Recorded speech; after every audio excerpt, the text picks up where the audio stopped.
So here we are, all of us again. This is day 12. I'm your host, Jason Fortune, and this is Unmasked. Today we're going to be concluding the stories I've been talking about, and I did say that it was a 3-part series, but since this is all off the cuff and coming out of me as this is more spiritual, what's happening, instead of planned. And I realized when I finished up the stories of my family's intergenerational trauma, I forgot about me. I forgot to talk about my father a little bit, and I forgot to go ahead and talk about me after I was walked out of my family's house in handcuffs when I was 18 years old.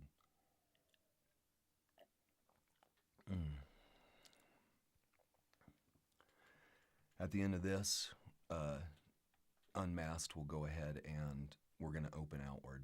I'm not here to tell these stories over and over again and relive my own traumas. I am here to hold space for anyone that needs to talk, anyone that needs to come on in any shape, fashion, or form, whether that's chat, coming in for a live interview, whatever that can be. I'm here for this. I'll also be bringing on facilitators and coaches that work with Sage Collective and are doing the work that healed me, healing me. And Unmasked will continue to grow, but I wanted to open up and I wanted to show the power of this show, and we're seeing it now. We're seeing what's happening since I've put these 3 stories out over the Christmas holidays. It's created quite a stir. And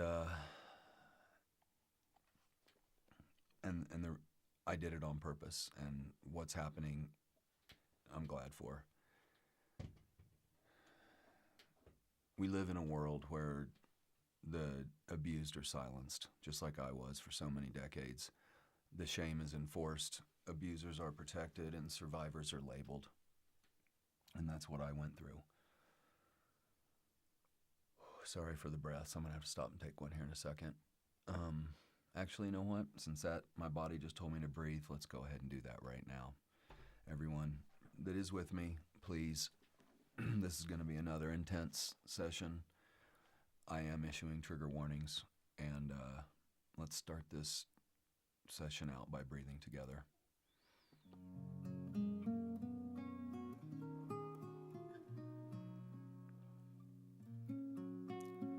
Go ahead and take a long, deep breath in through your nose.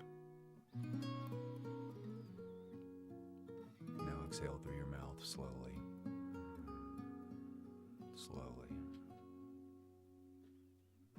Now feel what's holding you. Is the bed holding you? Is the couch holding you? Is a chair holding you? Are you at your desk? Wherever you are being held by whatever that's holding you, feel that, and let's take another breath.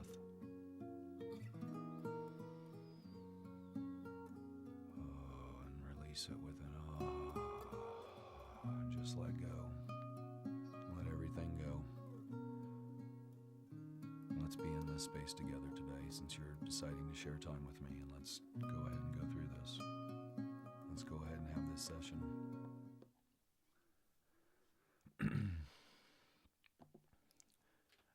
We live in a world that's built to silence, and since I've decided to be open and start talking about this, I have received messages from strangers, private DMs, people saying me too, and people thanking me for having the courage it takes to do this. And every single message, every single like on the Facebook comment has given me strength, and I appreciate this. I'm thankful. I'm grateful, and I'm humbled. It has taken me 52 years to get to this point, to be able to tell these stories. I don't tell them for fun. I only tell them because of the healing journeys I've been through, what's happened to me while I've been healing, what I've realized, that vulnerability is our way out.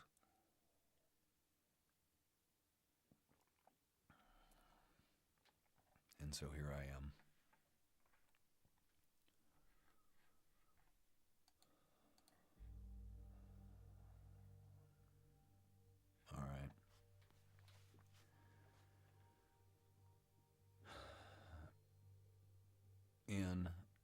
releasing these messages, I've had a response from an abuser. My mother.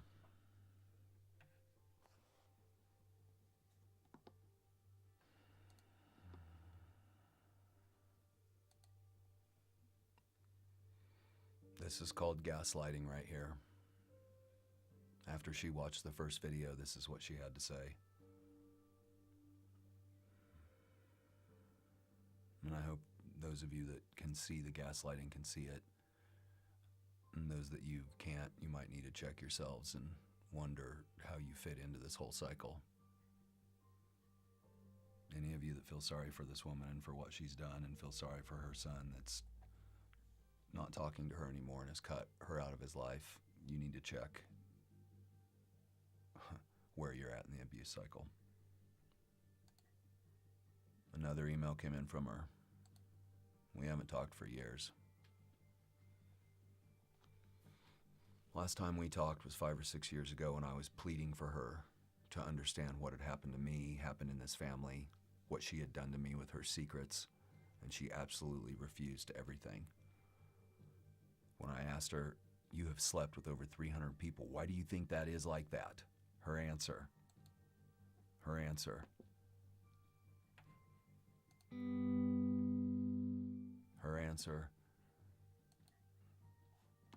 Sorry. Her answer was, "I just like sex." That was it. So, another one. After she keeps going here.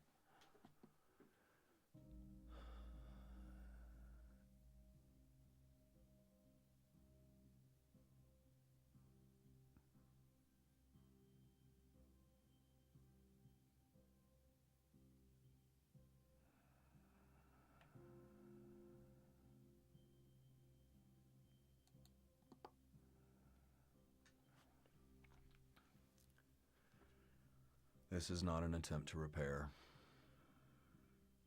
It's just more control, it's more gaslighting, it's deflection, and it's justification.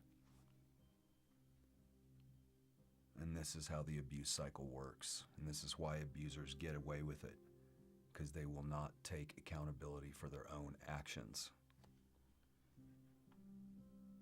You did not cause trauma. You participated in the trauma that has affected me my whole entire life. You participated in the labels. You stood by while your husband abused me, your fifth husband. You did nothing. You let it happen. That is abuse. And let me be clear about this right now for the people that are watching, because there's other stories in my family too. If abuse happens and you do nothing about it, you are part of the problem. Anything else is denial. It just furthers the problem. And just to make it completely clear, if someone is abusing someone else and you are standing there and letting it happen, you are an abuser.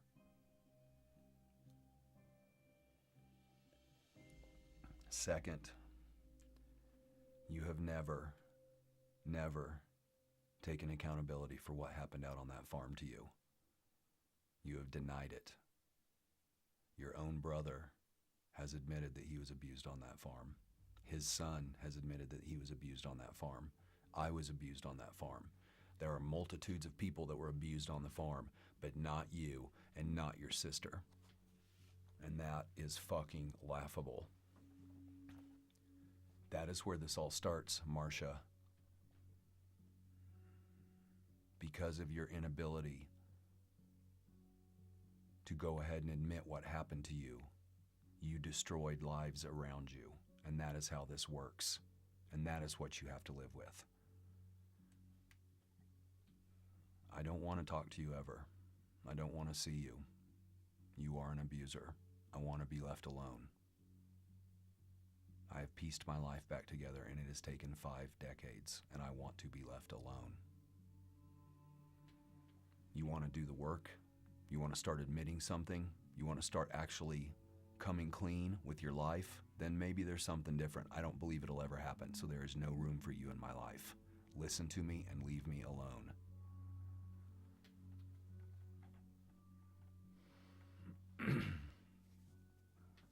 Troy.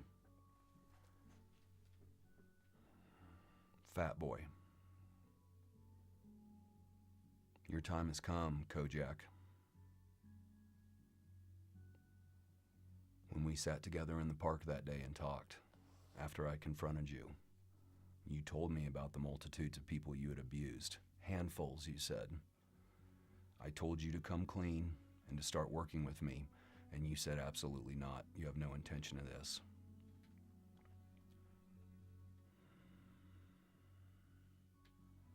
You have lived a decent life, man. You've been able to exist in Wichita. You've been able to have family around you, and you have not had a life like the destruction that you've caused of the numerous people that you abused when you were a kid predator. And don't you try to hide behind the fact that 1 year of therapy, after I busted you when we were kids, after 1 year of therapy, you're all better now, and your life just moved on. Once a pedophile, always a pedophile. You're hiding, and you fucking know it, and I know it. Guess what? It all stops now. This is where it all begins. I'm not releasing your name yet. People are going to find it anyway. Wichita's a very close town. It is not going to take a while for everything to get back to you. I gave you a chance to talk. I told you to come up here to Colorado, take some psychedelics, and feel the weight of the destruction you had caused. And you didn't want to do that either. So now here we are. It ain't stopping. This goes on. The book will be published. You will be drug into the light, Troy. And you will be exposed in front of everybody there in Wichita in that community that doesn't know what you are yet, like your wife. She doesn't know. When you told me she knows, you lied, and you fucking know it. And this is what is going to happen now.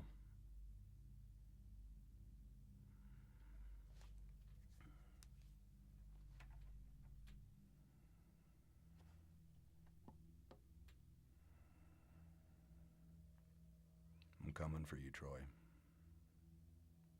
You're never that far from my mind. When I woke up and got my memories back, you were at the top.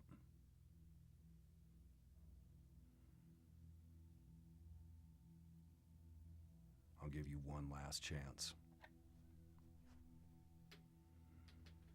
You can come on this program. You can come on this session in front of everybody and talk about what you did. Talk about what happened to you and explain everything. Or you're going to start feeling the vice.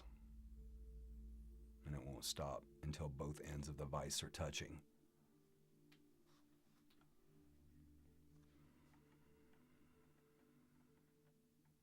That's all I have for you.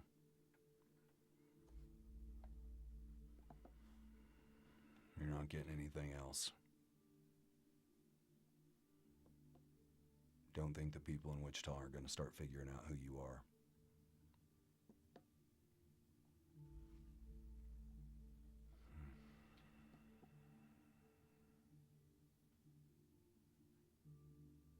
Just taking a couple breaths, letting that go.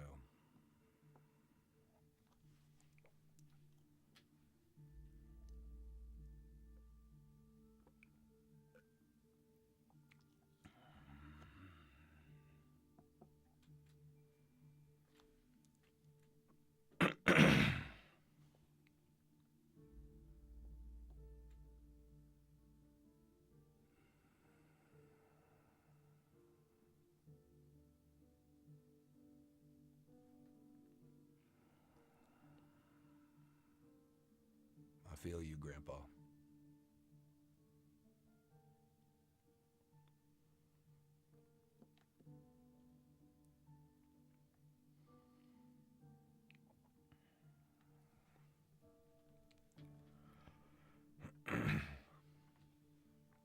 Everything from here forward is the story that we're moving back to. It proves the patterns and it shows the collective.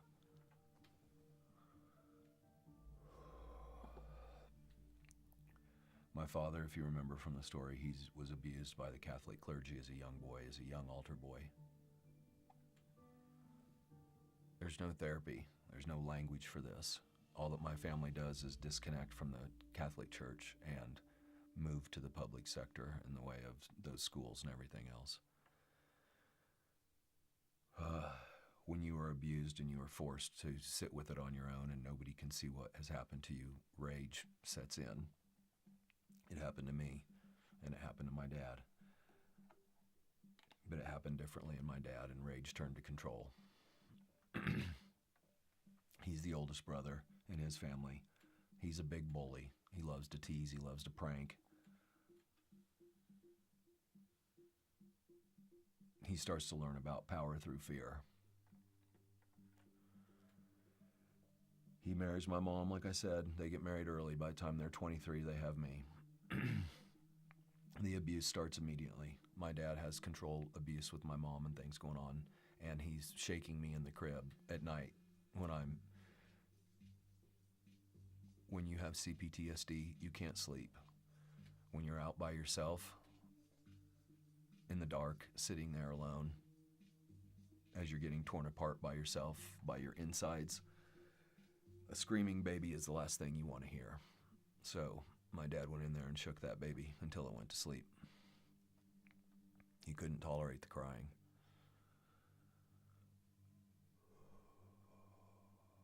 He relishes in punishment. He likes to say things like, "This is going to hurt you a lot more than it's going to hurt me." He enjoys it. He relishes the control of it. And when they send me to inpatient therapy when I'm 15 years old, and they introduce tough love, boy, my dad loved it. He loved tough love, and he was a disciple of all the teachings. All my family tore into it and used it to abuse me with, but my dad, without a doubt, was the cold executioner of the tough love model.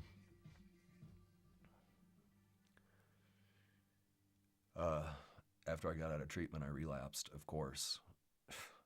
I'm not quitting smoking pot. It's the only thing that makes me feel good. It's the only thing that makes my cellular pain quit hurting so bad. My complex PTSD is less when I smoke pot, and I'm not going to quit. I relapse right after treatment. I'm busted. I'm put right into a worse program of tough love under the treatment house I'd been in, St. Joseph in Wichita. Many of my friends went there. My dad places me under house arrest out at his house, and it is truly like a prison. I have a bedroom. All my music is taken away. All my movies are taken away. No outside influence whatsoever. I have a mattress on the floor in my bedroom with a pillow and a blanket and a sheet, and that's it. For smoking pot, something both my parents did.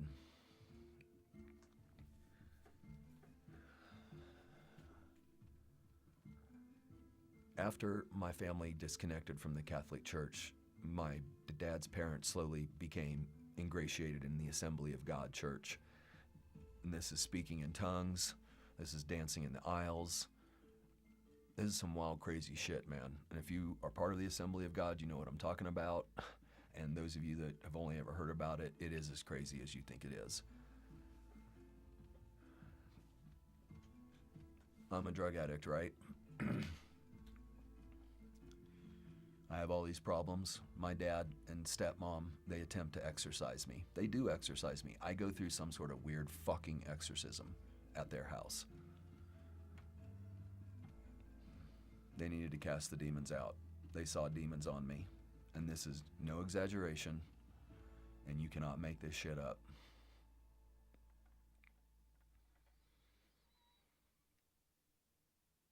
I have asthma, and I've had asthma since I was a little kid. And they believe in faith healing. My dad, his wife, they don't believe in the doctors. Even though I've showed over and over again living in Wichita that when humidity is out, when everything hits, I get an asthma attack in the certain conditions.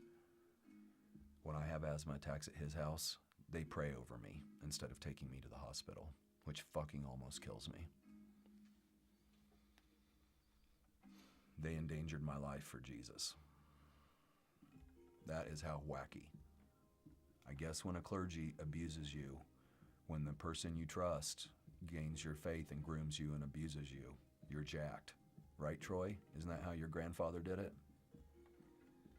Doesn't matter.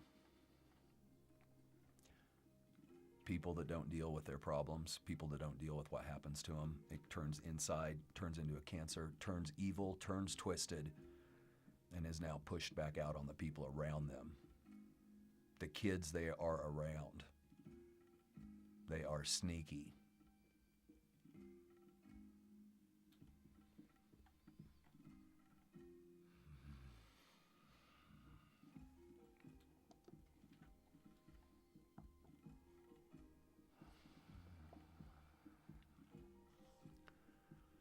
Taking these pauses to pull myself together, to remember why I'm doing this, to remember that that chair that sits there right there used to be my grandpa's, and I used to sit on it with him and my grandma. And my grandpa was a cycle breaker. And I am not doing these to tell stories. I have plenty of stories to tell. I am doing this to end cycles.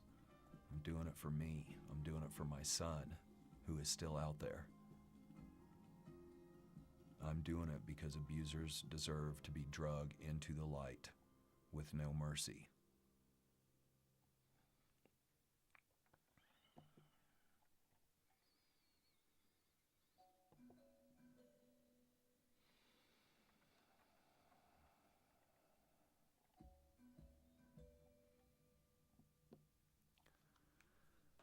I graduate high school barely.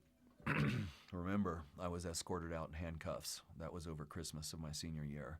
I spent the last semester living by myself in a ghetto in the apartments, dealing drugs, partying my ass off. I've never been a good student in high school. I'd never studied once or anything. I graduate in the lower third and close to the bottom of my high school class. After high school, all I want to do is get wasted and not feel. I do not want to feel anything, but I'm not quite aware of that. All I do know is they've slapped the label of drug addict on me. And I love partying, man. I love staying up all night. I love sleeping all day. I love having all my friends over to my apartments and playing loud music, and man, the less I was plugged in, the better. Back then, I paid my electricity bill when the electricity got shut off. That was my indicator. And I sell drugs. I sell cannabis and hallucinogens because that's what I need. That's how I stay constantly high. The hallucinogens are the only time I ever connect with anything outside of the trauma and the pain I feel, and possibly feel an external source of love in any way. My CPTSD is so incredibly bad, and I do not know it.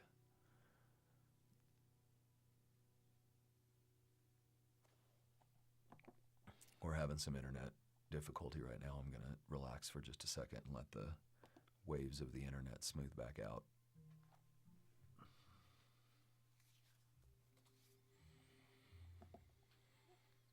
We're getting better. Sorry for any of you that experienced that. I'm broadcasting from 9,400 feet on top of a mountain using Starlink. You know, definitely not Google Fiber. I have CPTSD so incredibly bad, and I do not know it, but the one thing that I do know is that when I am high and numb, I feel good.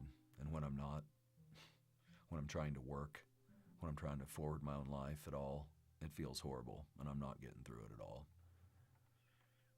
I'm 18 and 19 years old, and I have no life other than the life in the middle of the night. I'm almost busted in Wichita. Stupid bullshit with friends, and the cops get involved, and I shoot out of here because I'm not going to go to jail. I moved to Kansas City.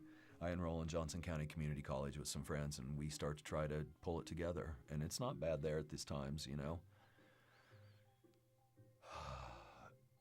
The life of CPTSD, nothing lasts very long, and cycles only last a year and a half or less, and you bounce and you bounce and you bounce. I stay in Johnson County for a while. I move to other schools, attempting to try to find myself, not sure what I'm supposed to do, But I do have ambition and drive, but I am also in absolute agony and do not know it. I'm fired all the time. That's how my jobs end, is with firings. None of this feels good to admit. I end up in Lawrence, Kansas. I've got some college hours under my belt, not a lot, like a sophomore or something. I end up in Lawrence, Kansas, and I'm bartending and just doing what you do when you live in a college town and you don't even go to college. You party.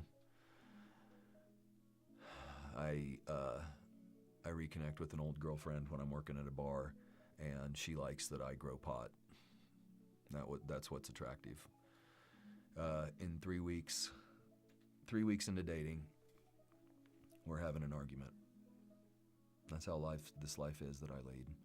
We're having an argument. I want her to leave, and I start trying to push her out of my house, and she punches me straight in my eye, right into my eye.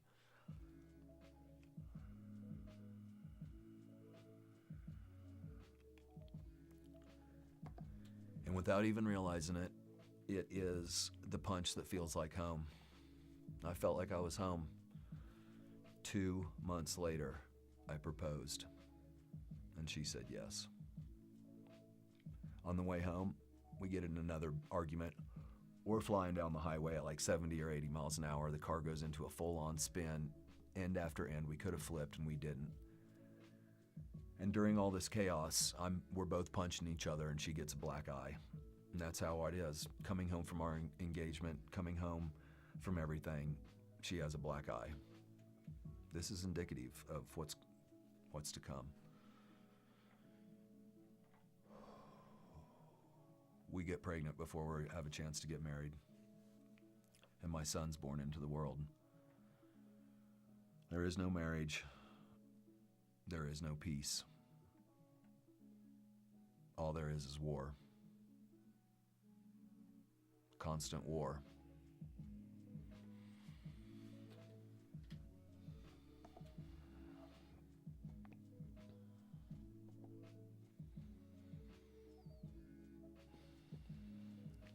What neither one of us understood really was that we both had complex PTSD from our abuse that we had suffered as children. And like birds of a feather, we flocked together and sniffed each other out and started the abuse on each other. The abuse that we suffered from our parents, we started inflicting on each other. My mom had hit me and hit me and hit me and hit me hundreds of times. It felt like home when I got hit, and also I was raged out. When I got hit, I hit back. That's how I had made my mom stop when I was younger, is by finally, with violence, making her stop. And interestingly enough, as an aside story on that, when I finally made my mom stop hitting me and beating on me because I got violent with her, she called my Uncle Mike, her brother, who came over, and he weighed, I don't know, he's a big old fat boy. He was hiding a lot of stuff. So he was 260, 270, to beat the shit out of me for getting violent with her. And I spent the next 2 hours of my life running in the neighborhood with no neighbors that would help me or anything, as my fat uncle tried to chase me down, but he couldn't, and I ran track, But it was still terrifying, and that's how things were dealt with in my family.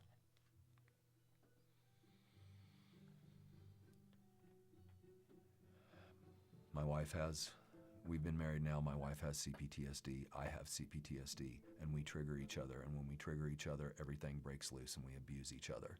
And my son witnesses that. It's 18 years of mutual destruction. I move a lot. I moved from Lawrence to Chicago, all in an attempt to further my career. Doesn't do good there. In Chicago, she takes out a protection from abuse order on me, and I'm homeless for a period. I end up in a Cook County SHARE program, which is where they send jailhouse criminals that are trying to clean up or try to evade the courts and say they're going to clean up. And the shit I saw there, man. A Cook County free rehab program. You can't make this shit up.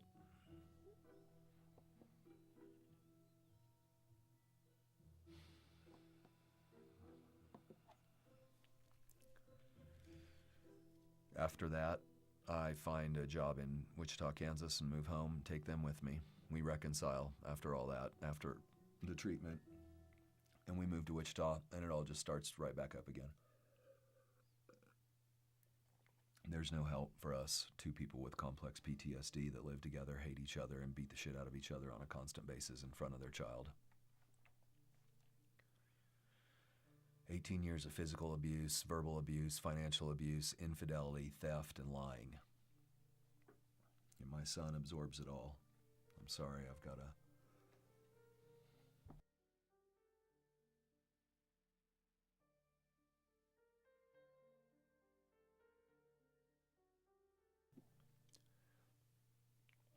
This is hard on me telling this story.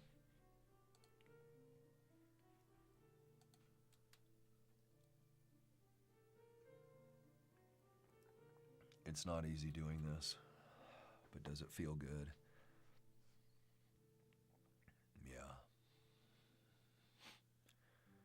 Feels good in a way that is not supposed to feel good, but it feels good to get this off my chest.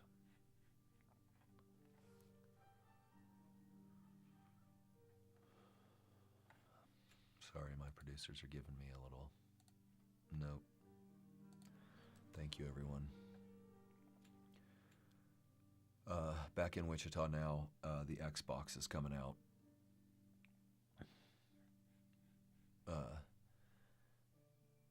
And my son, like all parents, and if you're one of those that didn't, good for you, but most of us, we slapped our kids into the Xbox. And what year was that we did this? I can't even tell you. It was probably 2007, 2008. I'm sure my son knows. The Xbox emerges, all of us slap our kids into it because it is an incredible freaking babysitter. And my son loses himself to playing video games with all of his friends because you know why? He didn't have a home. He didn't have a home to actively be in, just like me. There's no home for my son, so Xbox and his friends, that became his home. And a lot of you know what I'm talking about. A lot of you know this. This is not an uncommon story at all with any of us. My son disappeared into the Xbox and he has never came back. And I don't fault him for it. It's what makes him feel good. I have a little bug messing with me. It's what makes him feel good, and he disassociates into this like a good numbed out drug event. You know, he knows how to go for 16 or 17 hours solid and just a big numbing thing. And when a blow comes to his life, he will numb on this. And I do not fault him for this. This is the trickle-down effect of 6 generations in our family of intergenerational abuse and cover-up and silence. My son is unplugged. He doesn't know how to work in this world. He doesn't love himself, and I can't get to him. I'm one of his abusers, and abusers cannot heal the ones they abused. I can be here and tell him my story and tell him where I'm at, but he has to do his own work, and right now he is scared. And this is why I'm telling this story. This whole story is to try to illustrate for everyone that is listening that intergenerational abuse destroys people. And when it's destroying people, those people wear labels. Drug addict, alcoholic, wife beater, ADHD, bipolar 2, borderline personality disorder. And all the work that I've seen now in the last few years of my life, sitting in rooms with people that have worn all these labels, what I saw at the core was abuse in their childhood. And then this all flows through people differently. Some of us numb with drugs, some of us numb with books, some of us numb with food, some of us numb with sex, some of us numb with the coolest retail gadgets that Apple's putting out. None of us want to be here and face this, just like my mother. She'd rather scream she's sorry for what happened and not understand that she took part in it. And that's what everyone, all of us, abusers, conformers, deniers, survivors. These are all complicated positions to be in. A lot of us wear all of them too. I've worn all of it. Maybe conformer and denier, I don't know, but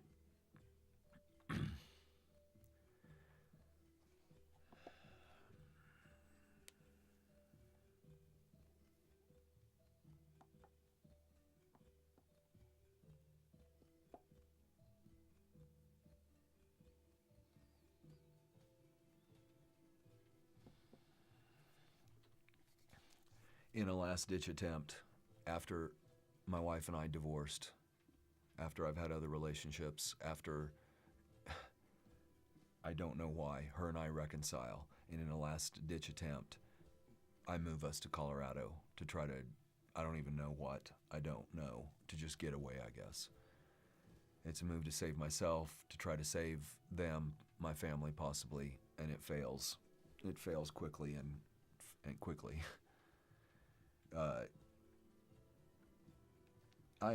I open a newspaper, I do some stuff. There's always a creative part of me that's always working on the other side of this. But on the other side, my drinking escalates. My drinking escalates where I get up in the morning and meet with people and we drink like it's night when we meet each other for breakfast in the morning.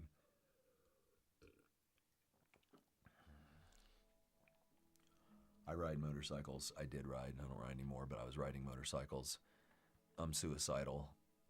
I'm drunk at noon, at 11, fighting with my not wife anymore, my reconciled partner I'm living with, trying to finish raising my son.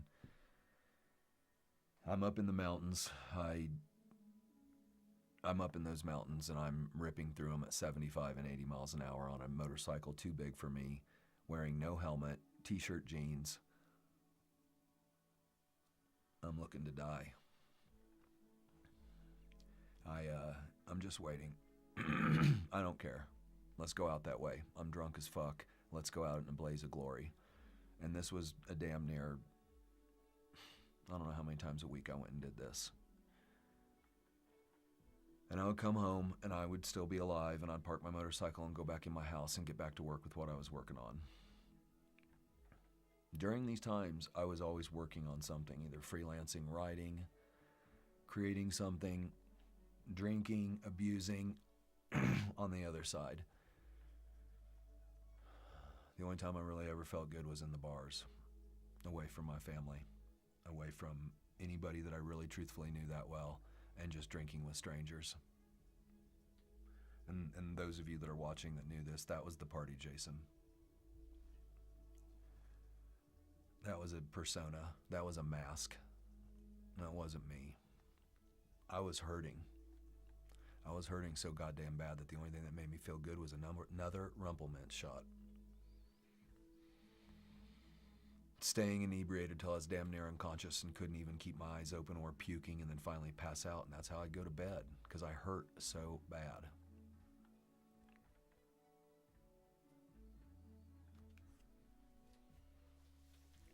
When I played into that mask, I played into it like it was something special, and drinking was awesome, and partying was awesome, and just being wild and crazy was awesome. And a lot of the friends I had at the time, they played into that. Nobody ever said, "Damn man, what's wrong with you?" All anybody ever asked was, "What bar are we heading to next?" On my son's graduation day, it's not like everybody else's. Most kids have a good graduation day. We had been out drinking the night before and trying to celebrate, but got too drunk, got into stupid fights. Graduation day is absolute fucking mayhem. And right afterwards, my wife splits. She disappears.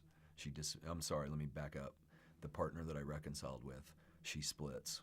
She takes all my money. She locks me out of all the bank accounts.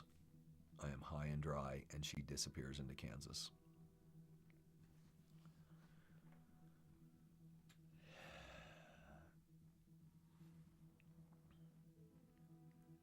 This whole time I've been running cannabis back and forth across the border from, Colorado to Kansas. And that's how I made extra money. That's how I kept the newspaper going at times. That's how I kept in between copywriting gigs.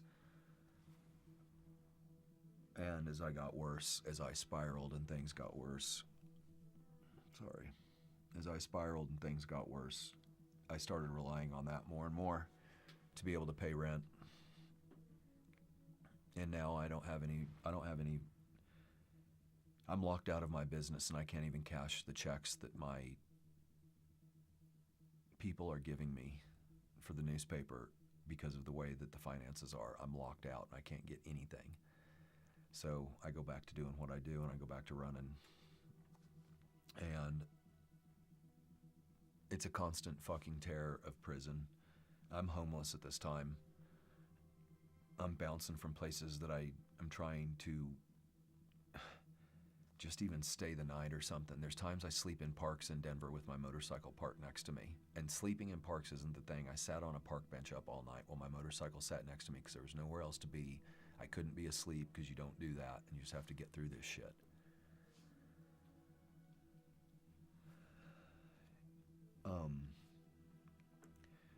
I need to back up because the story's getting a little bit, just a teeny bit twisted. I'm sitting at home in my house with my son, and I'm trying to figure out ways to make money, and there's a knock on the door, and I know it's a cop knock. It's the cop knock. Like, you know what it is.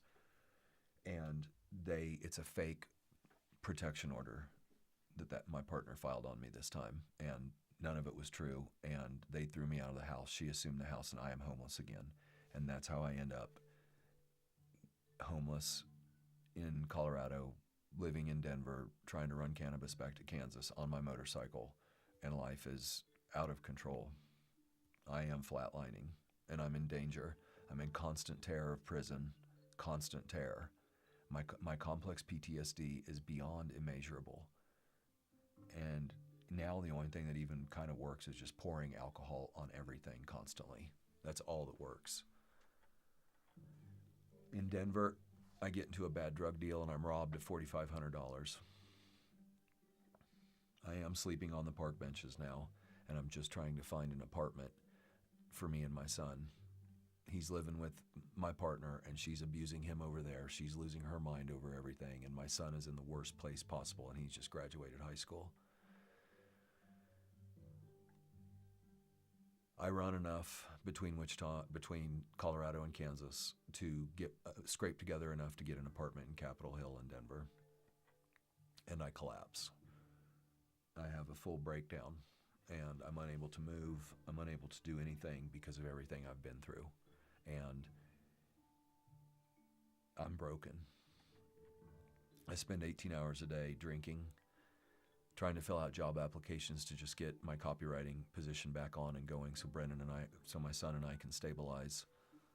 And all I'm getting is rejections or ghosted. That's all I can get. And I am in a desperation loop. I'm laying in the bath at night, praying to God that I'm not going to get busted. Then I'm getting up the next day and running to Kansas with a load, and getting home 24 hours later. The fear is unbearable and the stress is unbearable. And I'm aware of my son. I am aware of everything he's been through, and I'm aware of what we have been through. And all I was really trying to do this whole time was just get a place stabilized.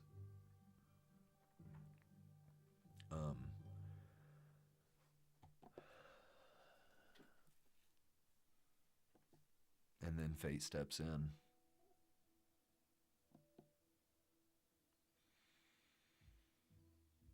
Fate steps in.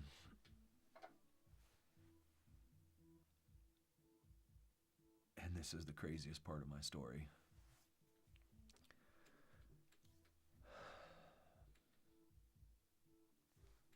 My sister introduces me to someone that she says, "You're gonna like her, man. You should just talk to her."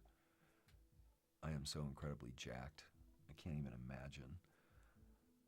I say no for quite a while, but she doesn't give up. My sister, she pushes me to meet this person. And this person has a life. They have a life, a career. This is not the time for me to be inserted in anybody's life, and I know this. Yet at the same time, I do too want to be loved. I crave companionship just like any other human. And I have been looking for somebody my entire life.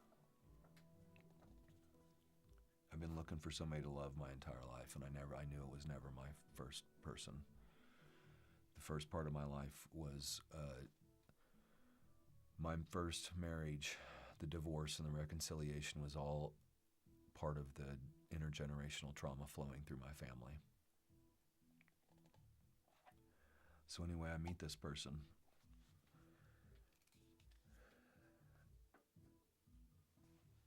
And I fall in love instantly. And if you asked her, I think she fell in love pretty instantly too.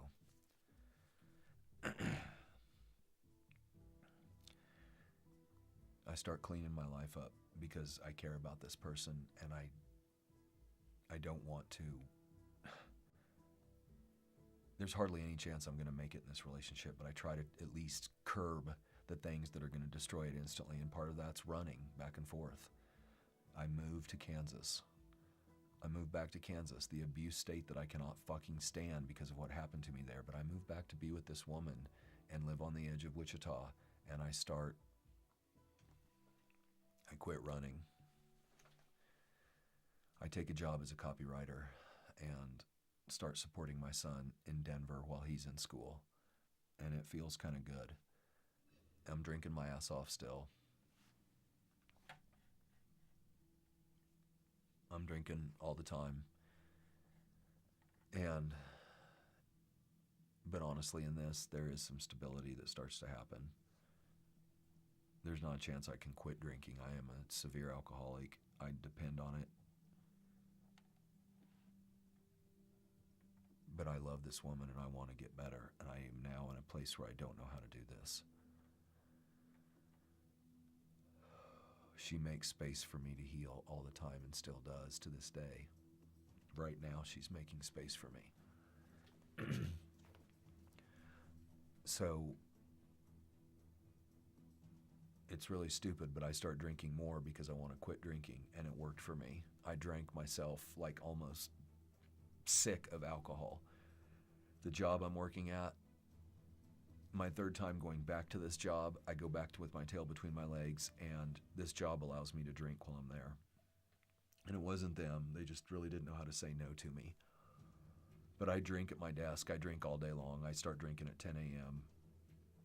My wife picks me up from work. We carpool together because I drink, and that way she drives me home at night. And I feel bad for her for doing this. When I get in that car, I'm trying to hide my breath. I'm trying to hide how drunk I am. I fucking feel horrible, and I don't know how to quit drinking. So I do something stupid and just increase my drinking to where I'm sick of it. And then in August of 2019, I put the bottle down, cold turkey. And I don't remember a year. The bottle is gone, and we are getting through it. I don't know how. I don't know how, and I to this day don't know how, but I quit drinking. And I don't crave it. And I quit drinking, and I can't hardly remember anything. I'm in such shock of, this is the first time I haven't drank since I was 16 years old. And a lot of me starts changing physically. A lot starts changing with me, and my mask falls away. My mask, the Jason Fortune party guy mask, hey. I fall away from my friends that I was drinking with. I literally do not know who I am. I know that I love this woman. I'm living on the edges of Wichita with her in a nice place where I have safe space, and I just don't really understand much of life. But we are moving forward together, and we're making memories ourselves. And I'm just trying to even figure out who Jason Fortune is. My identity fully collapses.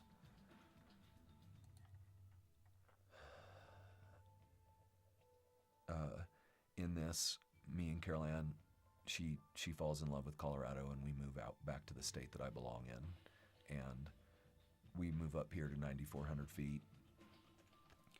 And I have won the lottery, and everyone around me knows it. I have a beautiful, loving wife that is beautiful on the inside. Not only is she beautiful on the outside, and that's cool, she's beautiful on the inside. This person is good and loving, and now she's brought me to Colorado, and we're at 9,400 feet living in an amazing place, and I'm trying to rebuild, but my memories have come back, and they're ripping me apart. Everything is clicked into place of what my family does. Nobody is listening to me. Everybody's running from me. The people that have even admitted abuse, like my cousin, are shutting me down and shutting me off. I can find no help for my story, and it is ripping my ass apart. And my complex PTSD starts to peak when I'm up here where I won the lottery, and I quit eating and I quit sleeping for weeks on end. For weeks on end, one meal a day if I'm lucky. On Christmas Eve 2 years ago, and why we started this first stories, I end up in the county jail because I am so bad off that I'm scaring my family, and they call the police, and it is the right thing to do. I end up in a county jail where I should not have been. I should have been in some sort of mental place, and I am abused in that jail because they don't understand what's going on with me either. And afterwards I have to go through quite a bit to get everything restored after getting in trouble with the county, and after that, I'm in a place where it's heal or die. I still can't sleep. And I have the love of my life. I have the life I want to live, and all I want to do is die. All I want to do is die and get out of the pain that I constantly feel. And I began a psychedelic healing program. Any of you that snicker about this, go fuck yourself. Literally. You have no idea what you're talking about. You have no idea what you're thinking. I begin this psychedelic healing program, and it's brutal. It's not easy. It's not getting all buzzed up and laughing your ass off. It is digging in deep to everything that has happened with you. Not playing any games, not running, not lying. All my memories were here, and I started working through everything. And it was non-linear. Healing just doesn't start and you get better and you get better. Real healing is like kicking a horrible heroin addiction or a meth addiction, something that tears people apart. That's what healing is, and we don't realize that. Stupid media, American myth-making thinks healing is white robes and long beards and all that shit, and it is far from it. It was very hard on my wife what happened. She has PTSD from living with me. There were some days that I could not get out of bed. There were many, many days, months that went by that a victory was getting out of bed and taking a shower. As my therapists, as my group healings, as my coaches, as my facilitators, and trust me when I say we assembled a team around me for healing, and I was lucky to be able to do this. And you know what? It was still an absolute fucking uphill battle, fighting for my life and retaking living for the first time ever. I had to learn to walk again emotionally. I had to learn to think, walk, talk, everything. I had to learn that this pain that we carry with complex PTSD, we just carry it. You have to do a lot to take care of yourself, and the pain gets better, but it's always there, and this doesn't go away, and that's why people don't like dealing with this. People don't like healing. They'd rather drink it away, fuck it away, eat it away, but not deal with it. I sat in hundreds and hundreds of these group circles. That's why I'm here today. In those group circles, I saw other people that were like me, and for the first time ever, I saw me and somebody else, and the pain they had been in, and the labels they had carried, and how they were throwing them off and putting the blame on the people where it matters, the abusers. Abusers don't get to say they're sorry. Abusers have destroyed lives. Many of these abusers have destroyed lives themselves, and they don't even see why. My strength starts growing with the use of medications, dialing things in, trying different things. I start to get some space. I began writing the book that I'm almost finished with. It started out as therapy and merged into a book. And I start to gain my shape back. I start to figure out who I am again. I start to remember the creative inside me. And my creative starts flowing because my mind is finally my mind again. I'm not having 90% of my memory or my mind taxed by my complex PTSD and what I'm suffering from, and only 10% is going to creative. Now it is all flowing to the creative. My meaning returns, and I realize what I'm here for and what mission I'm on now. Me and my wife, our relationship starts growing strong.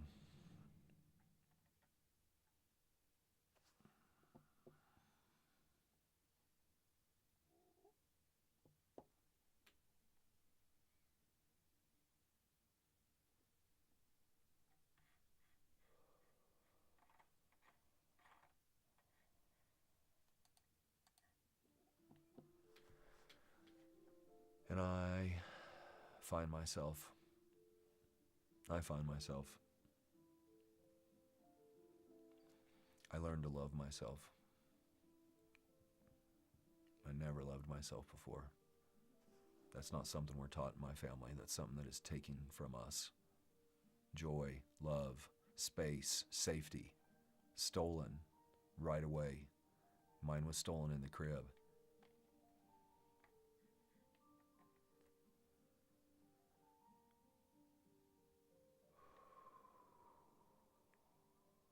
And in doing this, I built this studio. Slowly, I kind of purchased a microphone. I started doing things, and I wasn't exactly sure what I was doing. And then it just started blossoming fast, and my family got involved, and my son was here, and my wife was here, and we started building this studio together. They started helping me produce the show. My son has film background, and so he's in this too. He's hurting. He denies, but he's here for this stuff, and he's might be listening even right now. And we're sitting here together on Unmasked, sharing all this, me sharing my story with you. And I'll tell you what, 5 days ago, I did not know we were going to be here today. I was going to learn the controls a little bit better. I was going to learn how things work a little bit better. I was going to get a little bit better at my storytelling. And then all of a sudden the 23rd happened, and I realized it's my grandpa's birthday and I'm going to tell a story. And then the 24th happened, and I realized I've been arrested twice on this holiday and even had a dog killed that was crushing, and I'm going to tell my story. And then on the 25th, I realized I'm going to finish telling my family story and what's happening to them. And then today I realized I'm sitting down to finish this all up. I am not planning this. I have no social media calendar. This is flowing in a way that is effortless, difficult, and this snowball is starting and I'm not stopping it. We're here now. I'm dedicated to always opening this space up and talking to people, having people in here and talking, and I'm dedicated to healing in this space. I'm dedicated to dropping the masks. I'm dedicated to exposing abusers. And this is new. There hasn't been a program. There hasn't been a space like this. And I understand it's going to take a while, but it's already starting to pick up steam, and we're going. I will champion the survivors, and I will ruthlessly expose abusers, starting with my own, starting with you, Troy. People in Wichita are going to start wondering who you are, and they're going to start looking, and it's not going to be very hard to find you. Then we're going to see what you're going to do then. So where do things stand now? Where are things at right now? It's Saturday, December 27th at 3:30 p.m. Mountain Time. I'm broadcasting to you from 9,400 feet. My son is lost, and he's transient. He's wounded, He's in denial.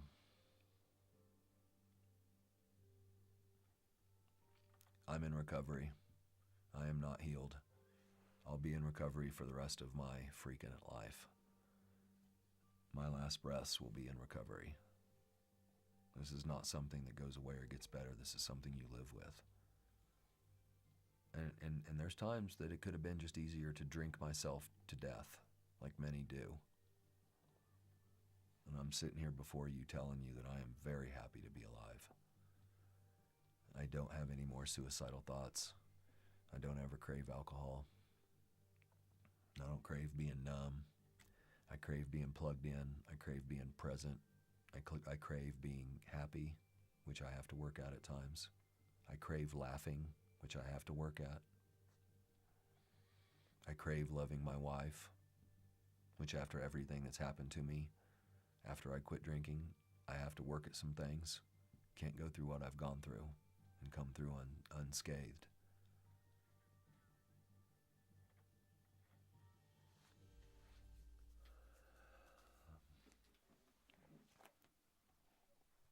To anybody watching out there that's a survivor, you are not alone. If you wonder if you're a survivor, if you tell yourself stuff like that made me stronger, what happened to me just made me stronger, man, that's survivor talk. And you might not even know it and you're in denial, and that's understandable. Denial is a great place to live. 99% of us are living in denial, asleep at the wheel with what happened to us, and that's what they prefer, and I get that. I'm going to tell you something, though. When I started sharing my story, every single man that I shared my story with admitted that they had been abused too. I am at 100% rate of when I share my story with a man, he shares his story with me, and there's always abuse. We all wonder why men drink all the time. We wonder why we're unplugged. We wonder why we crave isolation. We are not near as savvy as a species as we think we are. We have assimilated trauma into our society and live with it, and have all sorts of sayings to just get by with it, such as, see no evil, hear no evil, speak no evil. That is plugged in by abusers to be used and silence victims. It's also a conformer and denier thing to say. There is so much that is misunderstood about the trauma of this world. The only time the people that do really understand are the people that are doing the deep healing work, the people that cannot get out of bed in the daytime, people that can't get out of bed, they can't work. These are the people that are pioneering how to actually live. Money is another way to hide. There is so much hidden in the money. And that's why I started Unmasked, is to unmask all of this and to start giving people a language to be able to use to help them understand themselves. I'm breaking from the healing community in the way of I am taking the healing community live and open and showing what we do. Me telling my story and sharing like this is what I've been doing in the last 2 years of circles, healing. The reason I'm able to talk like this is because I've been practicing for 2 years. I've been writing a book for 2 years. I am very aware of my family story, the arc of my family, and my place in it. And those of you that pointed out to me that this is my mission, I appreciate you for doing that.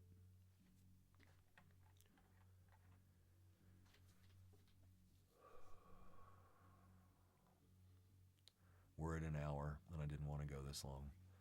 Any of you that have taken the time to sit here with me, even if you are an abuser, I appreciate it. My name is Jason Fortune. I am the host of Unmasked. This space will only grow, and I am not going anywhere. For those of you that are abusers, you will start feeling the pressure more and more. For those of you that are survivors, you will start finding safer spaces to exist in, like the one my wife and I created called Sage Collective. It's a group healing platform where you can come in line on your phone, on video, sit with other people like you in an anonymous setting where nobody will ever talk about this again and you can share things that you have never shared before. I am dedicated to this. The rest of the mission of my life is healing, telling stories, opening spaces for people to feel safe, because there is not enough of that in the world. There's oppression and condemnation and shame, and I am not here for any of that shit anymore.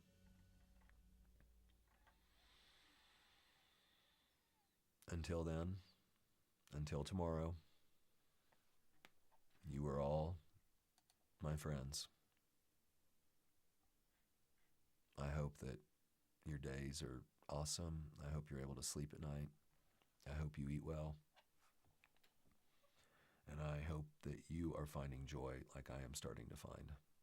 And I hope one day I get to meet you. Until then, take care.